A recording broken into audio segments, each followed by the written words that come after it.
계절이 이렇게 한 번씩 바뀔 때마다 이렇게 조금 이렇게 문제가 생기죠. 이제 더워서 선풍기나 에어컨을 켜야 될 것 같습니다. 예. 오늘 말씀은 산상수훈 8복의 말씀으로 예수님께서 제자들에게 하셨던 천국 복음 말씀의 시작입니다. 마태복음에는 전부 5편의 예수님 설교가 나오는데요. 첫 번째 오늘 본문을 포함한 5장부터 7장까지의 산상 설교가 있고요. 두 번째로 10장에 제자들에게 하시는 제자 설교가 있습니다.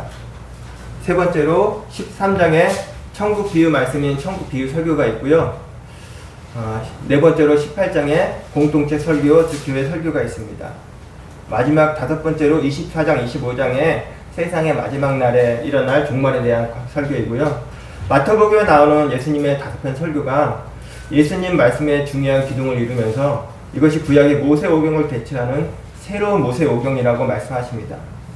예수님께서는 당시 유대인들에게 그리고 오늘 우리에게 하나님의 복을 말씀하시는데요. 바로 우리가 잘 알고 있는 8개의 복, 8복의 말씀을 지금 시작하십니다.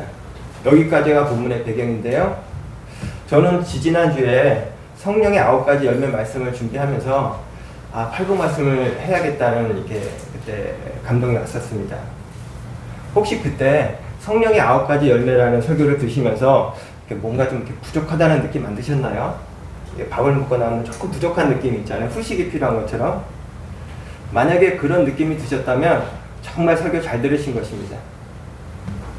왜냐하면 성령의 9가지 열매는요, 결과이기 때문에 결과이거든요.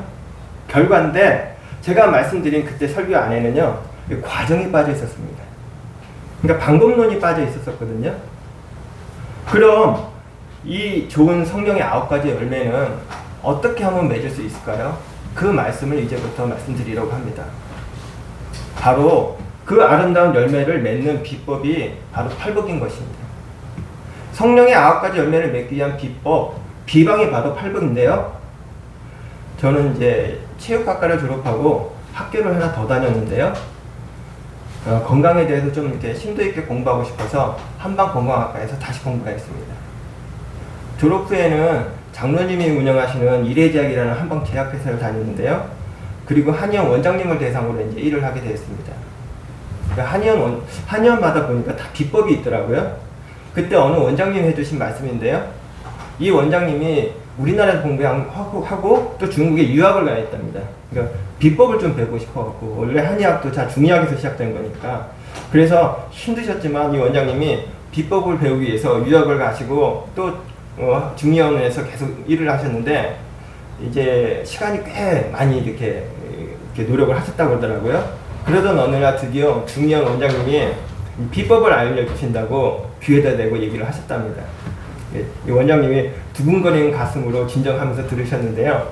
이렇게 얘기하시더랍니다. 인삼을 넣으세요. 그러더랍니다. 썰렁하죠? 우리나라에서는 너무 이게 흔한 인삼이 그쪽에서는 비법으로 들어가나 봅니다. 이 원장님이 짐 딱 싸들고 바로 귀국하였답니다. 중국에서 더 이상 배울 게 없겠구나. 그런데 이런 황당한 비법 말고 제가 영양교회 성도님에서 진짜 비방 하나 알려드리려고 하는데요. 진짜 영양교회 성도님께만 알려드리는 비법입니다. 말씀드린 것처럼 제가 한방학과를 졸업하고 또 제약회사를 다니고 한의원 원장님들하고 계속 대상을 했기 때문에 저도 이제 한약 처방을 할 줄 아는데요. 그리고 제가 여수에 유명한 100년 된 한약방이 있습니다. 여수에 유명한 100년 된 한약방 치면 아마 인터넷에 나올 텐데요. 그 한약방의 조재 실장님이 제 바로 선배님이었습니다. 그래서 그 한약과 비법을 배우기 위해서 제가 온갖 굳은 일, 아까 그 원장님처럼 저도 그 선배님을 굳은 일을 다 했습니다. 마사지도 하고 운전도 해드리고 하면서 100년 비법을 전수받았는데요. 이 비법을 알려준 선배님이 제게 하신 말씀입니다. 이거는 진짜 비법입니다. 저한테 이렇게 얘기해 주시는데, 주실장님, 동의보갑은 500년 전 책입니다. 그 시대 사람들은 순수했어요. 몸이 순수했다는 이야기입니다. 그런데 현대에는 항생제에 찌들어 있어요. 그러니까 동의보감에 처방에 곱하기 2를 해야 됩니다. 이렇게 저한테 알려주셨습니다. 그러니까 동의보감 처방이 500년 전 처방이기 때문에 현대에서 약이 안 듣는 게 아니고요. 이 몸이 더 독해진 겁니다. 그래서 곱하기 2를 하라는 겁니다. 그리고 비법과 더불어서 군약과 신약이라는 개념을 저한테 알려주셨는데요. 오늘은 한약 이야기 하는 날이 아니니까요. 다음에 말씀드리겠습니다. 그리고 나서 만들어진 이 원리로 만들어진 십전대보차하고 감히 쌍화차가 있는데요. 이게 적중을 해갖고요. 주문을 감당을 할지도 못할 정도였습니다. 매일 만들어도 부족할 정도인데, 지금은 약전전하는 시간이 아니니까 더 이상 말씀 못 드리는데, 남자한테 정말 좋은데 뭐라고 말씀드릴 수가 없네요. 예. 얼마나 좋은지 상상에 맡기겠습니다.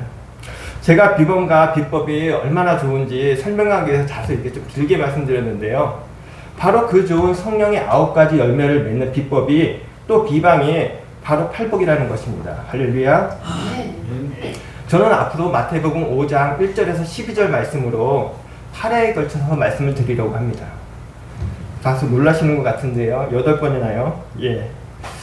앞으로 이 8번을 모두 마치신 분에게는 십전대보차 하고요. 감히 쌍화차 만드는 비법도 알려드리겠습니다. 아멘. 예, 아멘. 아니요, 제가 아예 탕전해서 드리도록 하겠습니다. 천국 백성의 본성인 성령의 열매가 아까 결과라고 말씀드렸는데요. 팔복은 과정이라고 말씀드렸습니다. 또 팔복은요, 하나씩 별개가 아니라 이렇게 순서대로 연결되어 있다는 것을 다시 한번 말씀드리겠습니다. 비법 두 가지 나왔습니다. 성령의 열매의 과정이 팔복이고요. 이 팔복은 개별적인 게 아니고 순서라고 제가 지금 말씀드렸습니다. 우리 한번 따라해 볼까요? 팔복은 순서대로 만들어진다. 아멘. 따라서 팔복의 첫 단추인 심령이 가난한 자가 끼워줘야만 애통하는 자가 되는 거고요. 그 애통하는 자가 위로를 받게 되면서 애통하는 자가 온유하게 되는 거고요. 그 온유한 자가 땅을 기업으로 받으면서 의에 줄이고 목마른 자가 배부르게 되고 또 마지막에는 천국이 그들의 것이 되는 것입니다. 할렐루야. 그 심령이 가난해지는 첫 번째 복을 받지 못하면 나머지는요, 그 복을 자동적으로 누릴 수 없게 되는 것입니다. 아니, 전도사님, 저는 그 말씀에 동의할 수 없는데요. 우리 전도사님 좀 뭘 모르시네. 저는 온유, 의, 국류, 화평 그런 거 맺고 있는 것 같은데요. 그렇게 속으로 생각하시는 분 계시죠? 아닙니다. 그 열매는요, 하나님의 온유, 하나님의 화평이 아니고요, 나의 온유, 나의 화평을 맺으신 거 아니십니까? 혹시 맺었다고 하신 그 성령의 열매가 좀 이렇게 불완전하지는 않으신가요?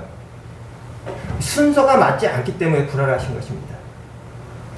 바로 나의 온유, 나의 화평을 이루었기 때문에 진정한 하나님이 주시는 샬롬을 누리지 못하는 것입니다. 나비키라는 특별한 열쇠가 있는데요. 이 열쇠는 모양도 특이하지만 열쇠를 주어도 이 자물쇠를 열지 못하는 아주 특이한 열쇠입니다. 우리 집사님께서 미리 사진을 보여주셔서 저게 뭘까 하고 되게 궁금하셨는데요. 혹시 이 열쇠 보신 분 계신가요? 손을 드신 줄 했더니 이렇게 그러시는데 이 열쇠가요, 우리 정식 명칭이 없습니다. 나비 모양이라 해서 저희 때는 나비키라고 했거든요. 그런데 제가 이 사진을 좀 보여주고 싶어서 인터넷에 아무리 뒤져도 이 열쇠 그림이 없는데 다행히 골동품 가게에 이 사진이 하나 있더라고요. 이게 어디에 있는 사진이냐면요, 그 명동에 보면 오래된 그 금융일본지가 이제 명동이잖아요. 지금은 전당포가 별로 없는데 전당포가 되게 많았는데 전당포의 첫 번째 문이 요 나비키였습니다. 우리 다음 열쇠 한번 보여줄까요? 예, 요거는 보신 적 있으시죠? 혹시 집에 이거 엄청 많으신 거 아니에요? 요 나비키가 이 행운의 열쇠라고 하는데요. 요거를 흉내낸 겁니다. 사실은 원본이 아까 그 나비키고요. 다음 열쇠 한번 보여주시겠습니까? 예, 이렇게 생겼는데 이게 모양이 양쪽 끝이 좀 달라요. 그래서 이렇게 구멍이 비행기처럼 이렇게 비행기처럼 생겼는데 거기에 이렇게 쏙 들어가면서 이제 여는 방법인데요. 이 열쇠 여는 방법이 좀 특이해요. 이 열쇠 드려도 절대 그 열쇠 못 엽니다. 왜 그러냐면요, 이 열쇠는 어떻게 하냐면요, 한번 이렇게 싹 집어넣고요, 세게 돌리면 이 열쇠가 부러집니다. 그래서 싹 넣고 반바퀴를 살짝 돌려야 됩니다.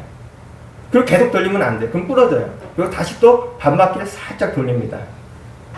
그리고 다시 또 반바퀴를 오른쪽으로 돌리는데요, 아까하고 못 느꼈던 세 번째는요, 뭐가 이렇게 탁 걸립니다.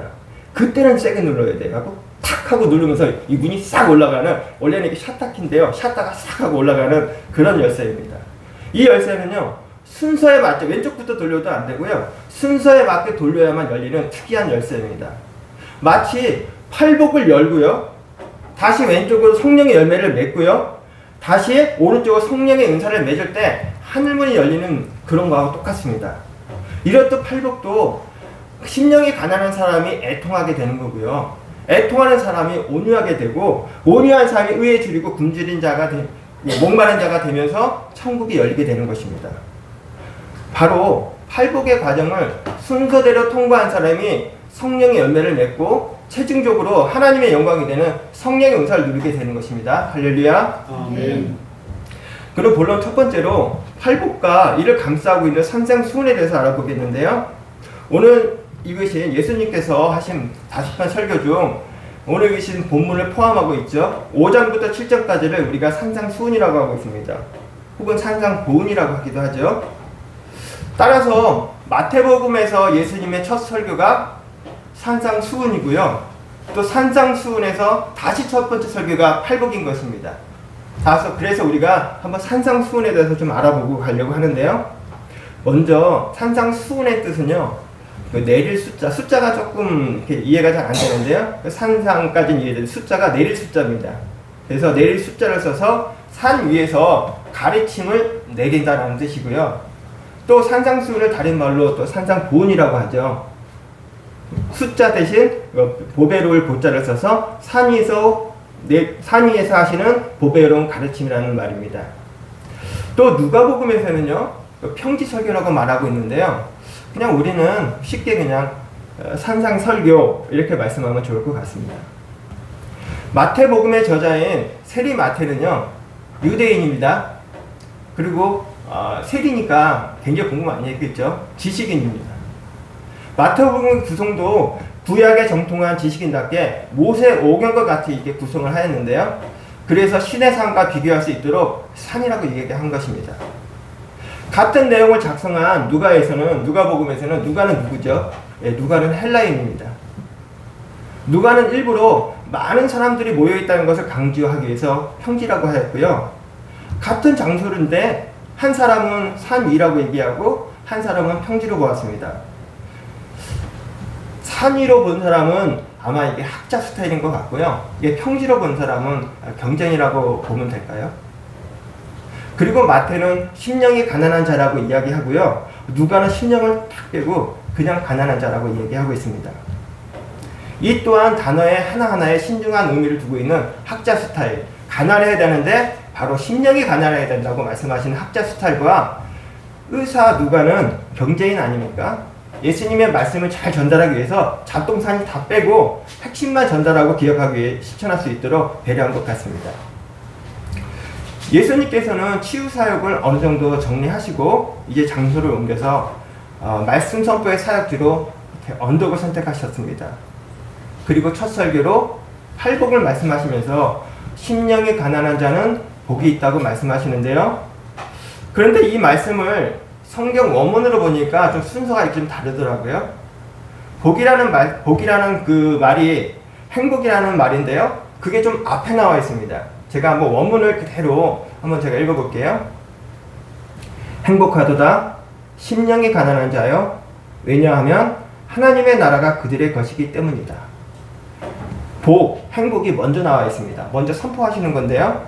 여기서 행복하다라는 말은 복되도다, 복이 있도다 라고 말할 수 있을 것 같습니다. 2000년이 지난 지금도 우리가 지금 들어도 쇼킹한데요. 그 당시 설교를 들은 유대인들이 얼마나 충격을 받았을까요? 그 당시는 외형적으로 성공하고 물질을 많이 모은 것이 하나님께서 나에게 주신 복의 증거라고 생각하고 있었습니다. 그런데 지금 예수님께서 상반된 이야기를 하고 계신 것입니다.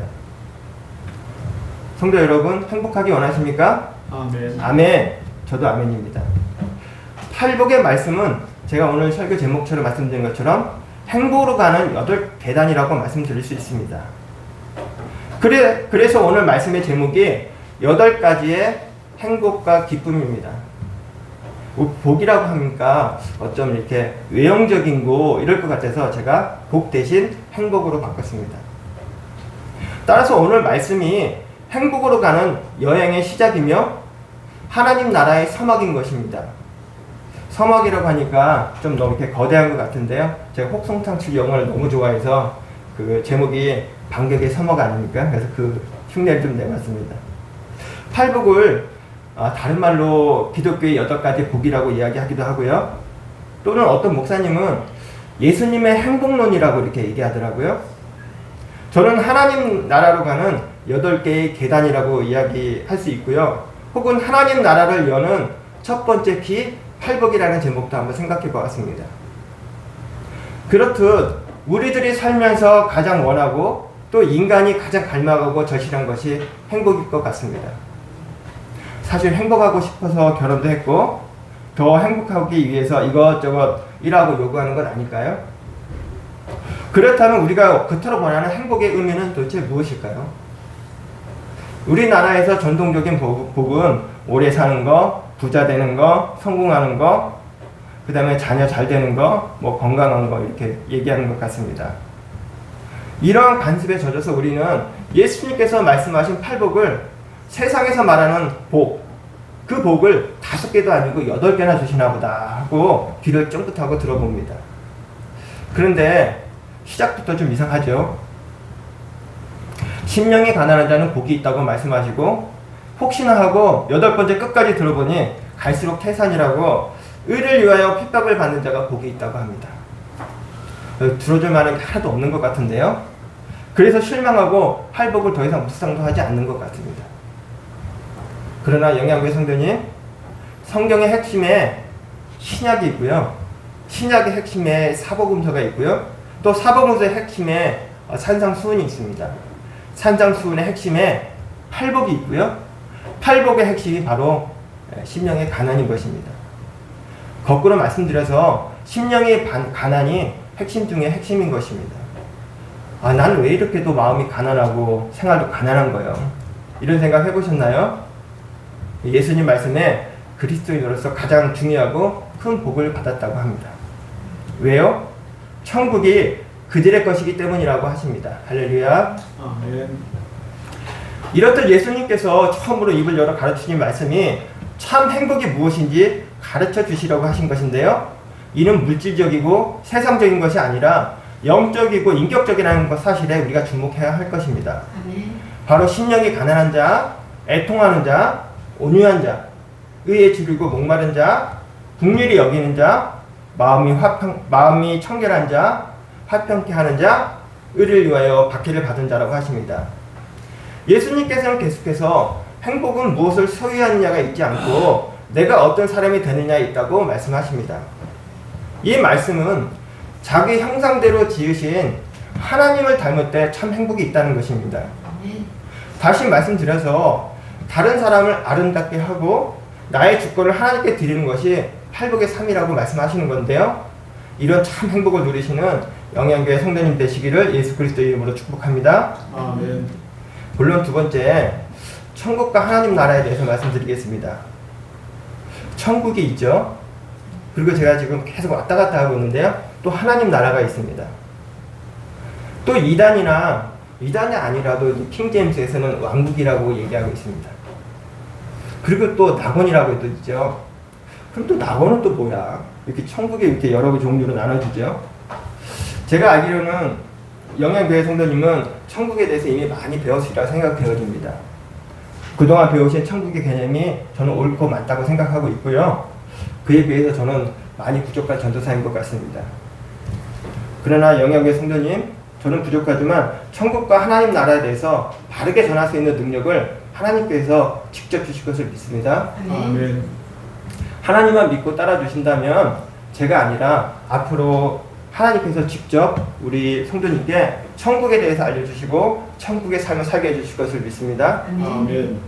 천국과 하나님 나라는 교단별로 또 신학적으로 내용이 조금 다른데요. 천국과 하나님 나라에 대해서는 제가 이제 논문을 쓸 정도로 공부를 좀 열심히 했었는데요. 오늘은 절제하도록 하겠습니다. 사도 바울 선생님은 고린도전서 10장 23절에 이렇게 말씀하셨습니다. 고린도전서 나와 있을까요? 제가 그냥 읽도록 하겠습니다. 모든 것이 가하나 모든 것이 유익한 것은 아니요 모든 것이 가하나 모든 것이 덕을 세우는 것은 아니니. 사도 바울 선생님은요, 말하는 것도 침묵하는 것도 다 하나님의 영광을 위해서 하라고 말씀하십니다. 제가 알고 있는 또 제가 경험한 천국과 하나님 나라에서는 제가 침묵하겠습니다. 그러나 성경에서 말하는 천국과 하나님 나라에 대해서 제가 간단히 말씀드리는데요. 천국과 하나님 나라는요, 너무 복잡하게 생각할 필요 없이 같은 개념으로 보시면 될 것 같습니다. 그런데 이 중에서 낙원의 개념이 조금 다른데요. 제가 나중에 혹시 요한계시록 갈 때 한번 낙원의 개념을 다시 말씀드리는데, 오늘의 천국이 주제가 아니니까 제가 한 가지만 또 말씀드리면, 천국은 공간과 장소의 개념이 아니라 통치의 개념이라는 것만 말씀드리겠습니다. 다시 말씀드립니다. 천국과 하나님 나라는 통치의 개념입니다. 우리 한번 따라해 볼까요? 천국과 하나님 나라는 통치의 개념이다. 통치의 개념이다. 우리가 미국으로 여행 가서 미국 땅에 있습니다. 그럼 우리는 어느 나라 사람이죠? 예. 우리가 미국 땅에 있다 하여도 우리는 대한민국 사람입니다. 대한민국 국민으로 우리나라 정부의 통치를 받고 있기 때문에 다른 나라에 있어도 여전히 우리는 대한민국 시민이 되는 것입니다. 저 하늘 천국만 천국이 아니라 이 땅에서 하나님의 통치를 받고 하나님의 백성이라고 믿고 있다면 바로 천국, 하나님 나라에 살고 있다는 것입니다. 할렐루야. 천국은요, 미래에 갈 천국이 있고요, 현재 살고 있는 천국이 있다는 것입니다. 우리가 미래에 갈 천국에 너무 치중하고 있다면요, 다시 한번 이 땅에서 누릴 천국을 힘을 좀 분배하시길 바랍니다. 하나님께서는 하늘 천국에 오시기를 너무 바라십니다. 이 다음에 하늘 천국에 갔을 때 하나님께서 나에게 너 어디서 무엇하다 왔니? 하고 물으실 때, 주님, 저는 하나님 나라에서 하나님의 백성으로 기쁘게 사명 감당하다 왔습니다 라고 고백할 수 있는 영양교회 성도님 되시기를 축복합니다. 아멘. 본론 세 번째로 팔복의 본문 안으로 한번 들어가 보겠습니다. 마태복음 5장 1절에서 2절인데요. 다시 읽도록 하겠습니다. 시작. 예수께서 우리를 보시고 산에 올라가 앉으시니 제자들이 나오니라. 입을 열어 가르쳐 이르시되. 아멘. 팔복에서 1절, 2절이 또 굉장히 중요한 부분인데요. 이유가 있습니다. 읽으신 본문 1절에 예수께서 무리를 보시고 산에 올라가 앉으셨다고 합니다. 그리고 제자들이 나왔다고 하는데요. 마치 모세가 하나님의 말씀인 십계명을 받으러 시내산에 올라가니까 이스라엘 장로들이 나온 것과 같은 모습을 영상시켜 보여주고 계십니다. 산상수훈 한번 이미지를 한번 보도록 하겠는데요. 이 영화의 한 장면입니다. 예, 다음 그림이요. 여기도 영화의 한 장면인데 지금은 산에서 갈릴리 호수 쪽을 바라보면서 이렇게 찍은 거고요. 아까 같은 경우는 갈릴리 호수에서 산을 바라보면서 찍은 겁니다. 예, 다음이요. 이런 사진도 있고요. 다음이요. 예, 이런 그림도, 성화죠. 예, 이런 그림도 있고, 예, 이런 그림도 있습니다. 다음이요. 예. 예. 마지막 그림, 여기 그림 좀 특이한데요. 이 마지막 그림, 이 그림은요, 누가 그렸냐면요, AI가 그렸다고 합니다. AI한테 산상수훈 내용을 입력하고요, 그림을 그려보라고 하니까 이렇게 그렸다고 합니다. AI는 본문 그대로 그리기 때문에 본문 이미지가 아마 이런 그 이미지인 것 같습니다. 예. 그리고 2절에 입을 열어 가르쳐 이르시되 라고 말씀하시는데요. 왜 굳이 그냥 가르치셨다고 하면 되는데 입을 열어 가르치셨다고 말씀하셨을까요? 입을 연다는 말은요, 구약 성경에 유리한 말로 예수님께서 말씀을 엄숙하게 말씀하셨다는 뜻입니다. 그런데 왜 이렇게 엄숙한 단어를 쓰셨을까요? 성경에 처음으로 입을 열어 가르치는 분이 한 분 계시죠. 출애굽할 때 모세가 가르쳤습니다. 모세의 가르침 이후에 또 누가 이렇게 가르쳤나요? 500년이나 지나서 사무엘 선지자가 조금 가르쳤고요. 그 다음에 또 중간에 아무도 안 가르치다가 또 500년이 흘러서 학자 에스라가 가르쳤습니다. 그래도 안 되니까 하나님이신 예수님께서 직접 500년 만에 이스라엘 민족에게 입을 열어 가르치기 시작했다고 말씀하시는 것입니다. 이렇게 중요한 말씀이 바로 우리가 알고 있는 팔복의 말씀인 것입니다. 그런데 현대에 사는 그리스도인들이 팔복을 너무 가볍게 여긴 거 아닌가요? 팔복, 되면 좋고 안 되면 할 수 없고 이렇게 생각하신 거 아닌가요? 예수님께서는 무리를 보고 있다가 제자들이 나왔을 때 때를 맞춰 말씀을 시작하셨다고 말씀하십니다. 예수님께서는 의도적으로 무리하고 제자가 섞여 있는 가운데 팔복 말씀을 시작하셨습니다. 이 말씀은 비록 지금은 무리에 있지만 하나님 백성으로 변화될 수 있는 가능성과 잠재력을 갖고 있는 바로 우리들에게 예수님께서 하신 말씀입니다. 이렇게 사는 것이 전부가 아니고 더 아름답고 더 온전한 것이 있을 거야. 한번 예수 그리스도를 믿고 한번 따라볼까? 내 인생 하나님께 영광을 올리면서 한번 살고 싶다 라고 생각하는 신앙인에게, 바로 그런 심령이 가난한 사람에게 오늘 예수님이 팔복의 말씀에 은혜를 주시는 것입니다. 비록 나 자신은 부족하지요. 연약합니다. 그리고 죄로 인해서 자주 넘어집니다. 그렇지만 하나님의 자녀로 또 신앙생활 제대로 한번 사고 싶다, 이런 마음의 소망을 아시는 하나님께서는 바로 그 믿음을 아름답게 보시고 하나님께서 팔복의 말씀을 주신 것입니다. 앞으로 이 팔복의 말씀에 나의 온몸과 영혼을 집중하시면 반드시 나의 내면에 파문이 일어나게 되고요. 지금까지 신앙 태도를 자연스럽게 교정하게 되고 삶은 그리스도의 제자로 변화될 것을 믿습니다. 네. 나가는 말씀입니다. 고린도 후서 12장 10절인데요. 같이 읽어볼까요? 시작. 그러므로 내가 그리스도를 위하여 약한 것들과 능욕과 궁핍과 박해와 곤고를 기뻐하노니 이는 내가 약한 그때에 강하니라. 아멘. 영양교회 성도님, 우리는 이제 긴 팔복 여행을 가려고 합니다. 오늘 우리는 팔복 여행기의 비행기를 탔습니다. 다음 주에는 심령이 가난한 자는 복이 있나니 천국의 그들의 것이라는 현지에 도착해서 여행을 시작하게 될 것입니다. 저는 가슴이 너무 설레이는데요. 오랫동안 꿈꿔왔던 세계여행, 그리고 내가 사랑하는 예수님의 고향 이스라엘의 성지순례처럼 가슴이 두근거리고 설레입니다.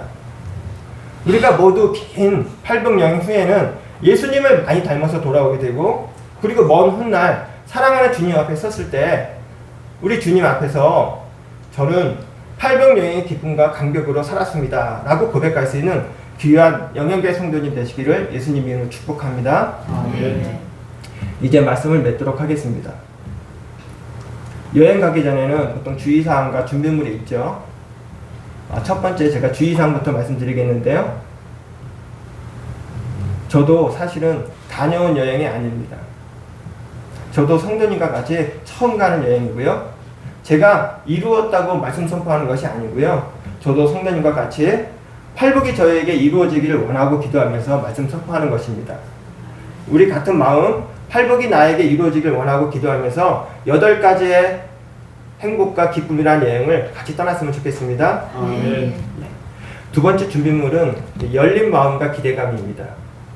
2000년 전 우리를 위해 오신 하나님이신 예수님, 그분을 만나러 떠난 여행에 기대감 없이 또 간다면 우리 주님 얼마나 서운하실까요? 혹시 나는 아무리 해도 기대감이 안 생긴다 하신 분이라도 팔복 여행 기간에는 절대 결석하지 않으시기를 바랍니다. 아멘. 여행에서 돌아온 후에는 정말 팔복 여행 잘 갔다 오길 정말 잘했네 라는 생각 드실 겁니다. 아멘. 영양의 성도님 모두 행복으로 가는 8가지 계단을 잘 모르셔서 천국의 기쁨이 나의 기쁨이 되는 아름다운 여행 되시기를 예수 그리스도 이름으로 축복합니다. 아멘. 기도하시겠습니다.